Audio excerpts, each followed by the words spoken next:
మన మీడియా మిత్రులకు నమస్కారం.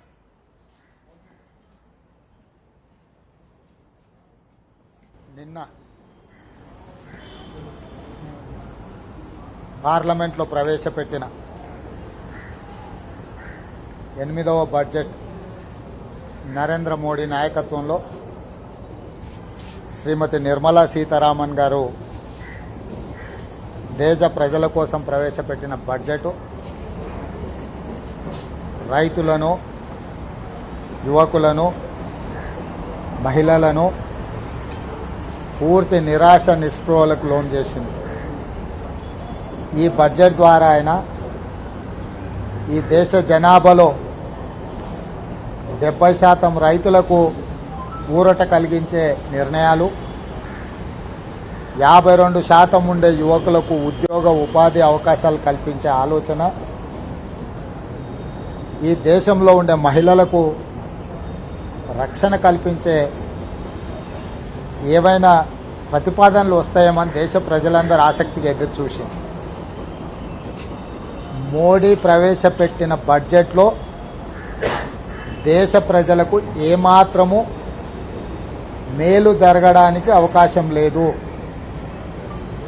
మోడీ గారి బడ్జెట్ మీద 2 గంటల 33 నిమిషాలు మాట్లాడిన తెలంగాణ ముఖ్యమంత్రి కేసీఆర్ గారి మాటల్లో మర్యాద లేదు.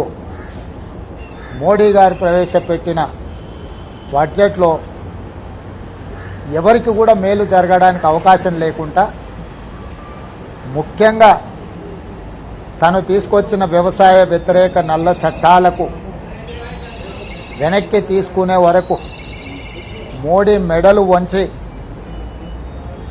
మోడీని దేశ ప్రజల ముందు తల వంచే విధంగా రైతులు పోరాటం చేశారు.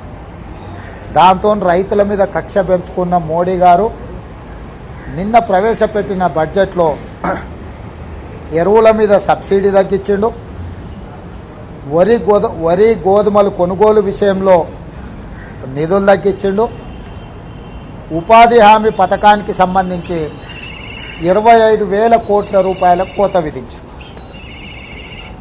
మోడీ గారి పరిపాలనలో నోట్ల రద్దు కావచ్చు, జీఎస్టీ పన్నుల విధానం కావచ్చు, కరోనా మహమ్మారి ఈ దేశాన్ని పట్టి పీడించడం కావచ్చు, వ్యవసాయ వ్యతిరేక చట్టాలలో పోరాటంలో చనిపోయిన రైతులు, ఈ అంశాలన్నిటిలో కలిపి 8 సంవత్సరాల నరేంద్ర మోడీ పరిపాలనలో దేశ ప్రజలు మొత్తం ఒక భయాందోళనకు లోనై మోడీ ప్రభుత్వంలో మాకు రక్షణ లేదు అని చెప్పి ఆత్మహత్యలు చేసుకుంటున్న పరిస్థితిలో కనీసం ఈ బడ్జెట్లో అయినా గతంలో చేసిన తప్పులను సవరించుకొని దేశ ప్రజలకు మేలు జరగడానికి ఏమైనా విధానపరమైన నిర్ణయాలు తీసుకుంటారేమని ఎదురు చూస్తే పూర్తి స్థాయిలో నిరాశకు గురి చేసిండ్రు. ఇవాళ నరేంద్ర మోడీ గారి విధానంలో రైతులు పండించిన పంటకు కనీస మద్దతు ధర విధానాన్ని తీసుకొస్తాడని ఆశించినాం. ఎందుకంటే 14-15 నెలలు రైతులు ఢిల్లీని ముట్టడించి వందలాది మంది ప్రాణాలు పోగొట్టుకొని ఈ ప్రభుత్వం మీద వాళ్ళే ఇష్టపడి ఎన్నుకున్న మోడీ వాళ్ళని కష్టపెడుతుంటే, వాళ్ళ ప్రాణాలను బలిగొంటుంటే అత్యంత బలవంతుని అనుకున్న మోడీ మీద యుద్ధం చేసి మెడలు వంచిండ్రు. ఈ రైతుల యొక్క పోరాటాన్ని చూసైనా రైతులకు మేలు జరగడానికి అవసరమైన విధానపరమైన నిర్ణయాలు తీసుకొని రైతులు పండించిన పంటకు కనీసం మద్దతు ధర చట్టబద్ధత కల్పిస్తాడేమని అనుకున్నాం. రైతులు పండించిన పంటకు చట్టబద్ధత కల్పించలేదు. రైతులు పండించిన పంట ముఖ్యంగా ఉత్తర భారతదేశం, దక్షిణ భారతదేశంలో కలిపి పండించే గోధుమలు, వరి కొనుగోలుకు సంబంధించి నిధులను తగ్గించడం ద్వారా రైతుల పట్ల ఆయన ఎంత రగిలిపోతున్నాడో, అదేవిధంగా కరోనా సమయంలో పట్టభద్రుల నుంచి చదువుకున్న వాళ్ళ వరకు పట్టణాలలో ఉపాధి కోల్పోయి, ఉద్యోగాలు కోల్పోయి గ్రామీణ ప్రాంతానికి వెళ్ళి గ్రామీణ ఉపాధి హామీ పథకంలో పనిచేసి కుటుంబాన్ని పోషించుకునే పరిస్థితి ఉండే. ఇంత విపత్కరమైన పరిస్థితుల్లో దేశ ప్రజలను, చదువుకున్న యువకులను, గ్రామీణ ప్రాంతాలలో ఉండే రైతులను, మహిళలను ఆదుకోవడానికి ఉపాధి హామీ పథకము అత్యంత ఉపయోగకరమైనదిగా గుర్తించిన సందర్భంలో ఉపాధి హామీ పథకంలో నిధులను పెంచాల్సిన కేంద్ర ప్రభుత్వం ఆ నిధులను తగ్గించడం ద్వారా దేశ ప్రజానికం మీద కక్ష సాధింపు చర్యలకు పాల్పడ్డది. అదేవిధంగా రైతు ఆదాయాన్ని 2022 సంవత్సరం లోపల రెండింతలు చేస్తా అని ఎన్నికల మేనిఫెస్టో చెప్పిన మోడీ గారు రైతుల ఆదాయాన్ని రెండింతలు చేయలే. రైతుల వ్యవసాయానికి అవుతున్న పెట్టుబడిని రెండింతలుగా పెంచడానికి అవకాశం ఉండే విధంగా ఎరువుల సబ్సిడీని కూడా తగ్గించిండు. ఎరువుల సబ్సిడీ తగ్గించడం ద్వారా ఎరువుల ధరలు పెరిగి రైతుల యొక్క పెట్టుబడి డబల్ అవ్వడము ఖాయం. ఇవాళ ఆ పెట్టుబడి ద్వారా పండించిన పంటకు కనీస మద్దతు ధర ఇవ్వకపోవడం, కొనుగోలు చేయడానికి అవసరమైన ధరలు పెంచడాన్ని కూడా మోడీ గారు ఎక్కడ ప్రస్తావించలేదు. అదేవిధంగా ఈ దేశంలో జిఎస్టీ విధానం లోపభూయిష్టంగా ఉంది. జిఎస్టీ విధానం ద్వారా చిరు వ్యాపారులు లేకపోతే చిన్న చిన్న వ్యాపారస్తులకు జరుగుతున్న నష్టాన్ని సవరించి ట్యాక్స్ని తగ్గించి వాళ్ళని ఆదుకునే విధంగా అత్యంత ధనవంతుల మీద ఏదైనా పన్ను మోపినా పర్వాలేదు, కానీ చిన్న వ్యాపారస్తులను ఆదుకోవడానికి కూడా జిఎస్టీ విధానంలో కూడా ఎలాంటి మార్పులు చేర్పులు తీసుకురావడానికి మోడీ ప్రయత్నం చేయలే.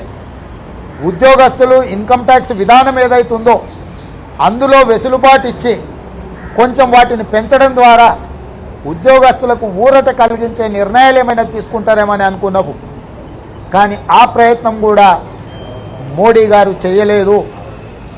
అదేవిధంగా ప్రపంచ దేశాలను పట్టి పీడించిన కరోనా మహమ్మారి ద్వారా 140 కోట్ల జనాభా ఉన్న ఈ దేశంలో అంతంత మాత్రంగా ఉన్న వైద్య ఏవైతే ఇన్ఫ్రాస్ట్రక్చర్ ఉందో పేదలకు వైద్యం అందించడానికి అవసరమైన అభివృద్ధి కార్యక్రమాల కోసం అత్యధికంగా నిధులు కేటాయిస్తారు అనుకున్నాం.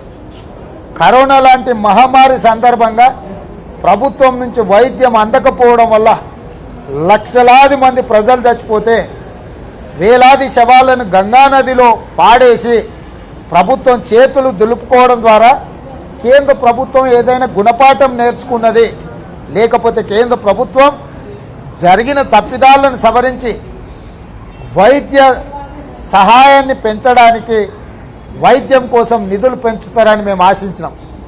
కానీ కరోనా ఉపద్రవాన్ని చూసినాక కూడా పేదలకు వైద్యం అందించడానికి ప్రభుత్వం వైపు నుంచి ఎలాంటి నిధులు కేటాయించకపోవడం అనేది మానవత్వం లేని మోడీ ప్రభుత్వం ఎంత కర్కశంగా వ్యవహరిస్తుందో మనం అర్థం చేసుకోవాల్సిన అవసరం ఉంది.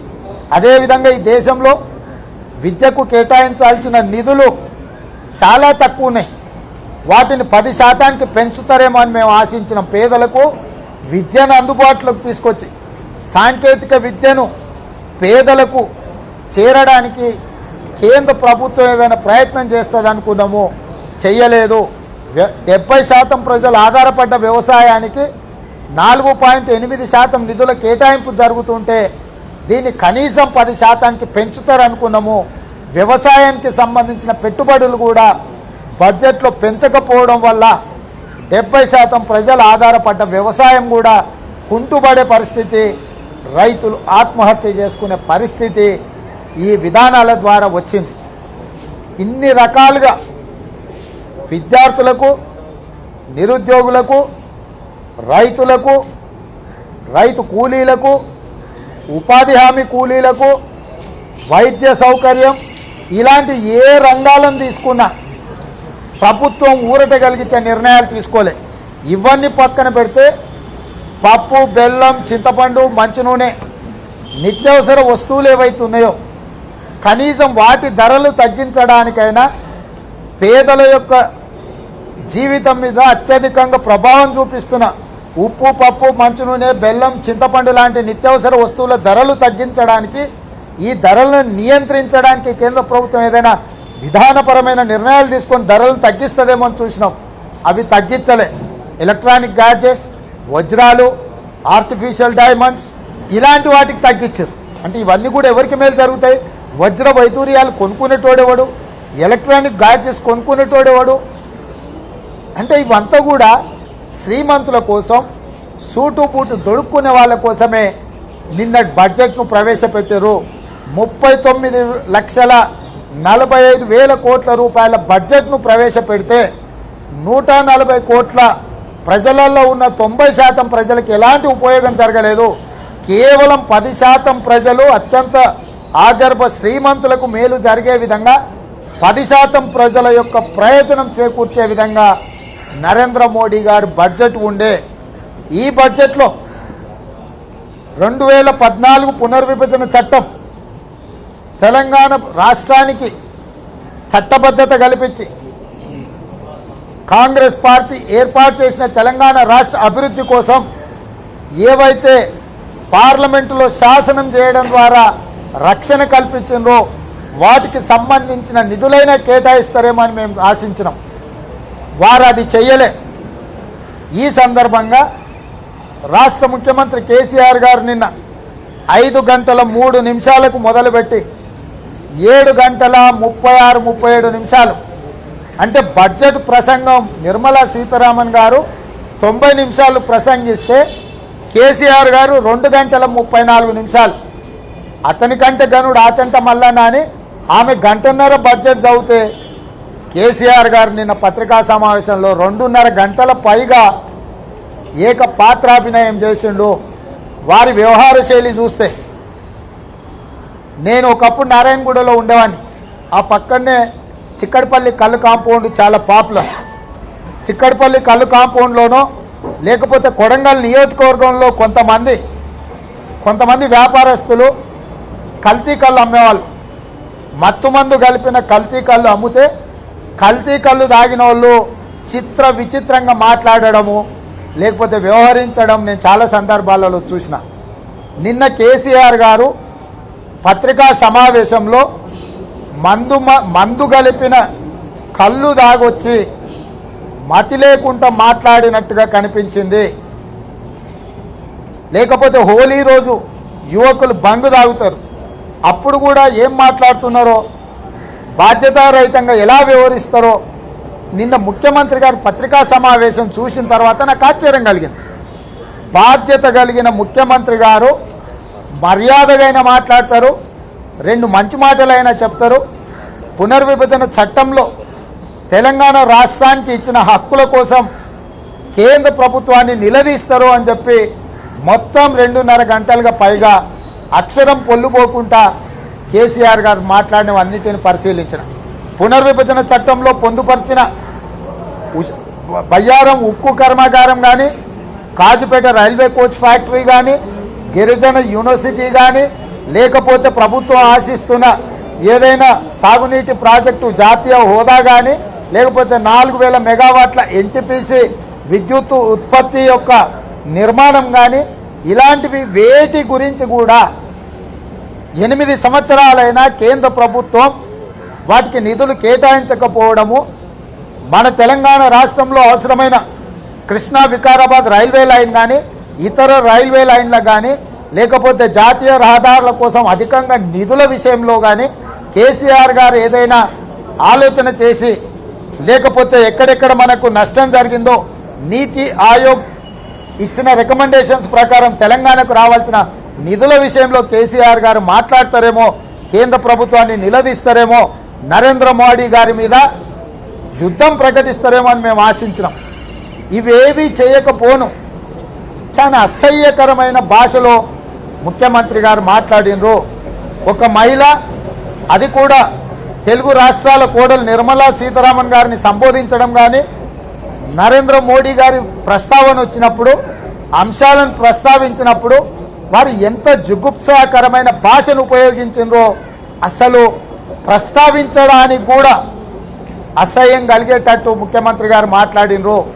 ముఖ్యమంత్రి గారు నిన్న మొత్తం ప్రసంగంలో వారు మాట్లాడిన మాటల యొక్క సారాంశం ఏంటంటే, మొదటి నుంచి బీజేపీ డాక్టర్ బాబాసాహెబ్ అంబేద్కర్ గారు రచించిన రాజ్యాంగాన్ని రద్దు చేసి బీజేపీ మతోన్మాద ఆలోచనతోటి గిరిజనులకు, దళితులకు, బలహీన వర్గాలకు రక్షణ కల్పించిన ఈ రాజ్యాంగాన్ని రద్దు చేసి రాజులకు, సామంతులకు, భూస్వాములకు, పెట్టుబడిదారులకు అనుకూలమైన రాజ్యాంగాన్ని రచించాలన్న ఆలోచన ఏదైతుందో ఆ ఆలోచన సమర్థిస్తూ రాజ్యాంగాన్ని రద్దు చేయాలన్న ప్రతిపాదనని కేసీఆర్ గారు ముందుకు తీసుకొచ్చిండ్రు.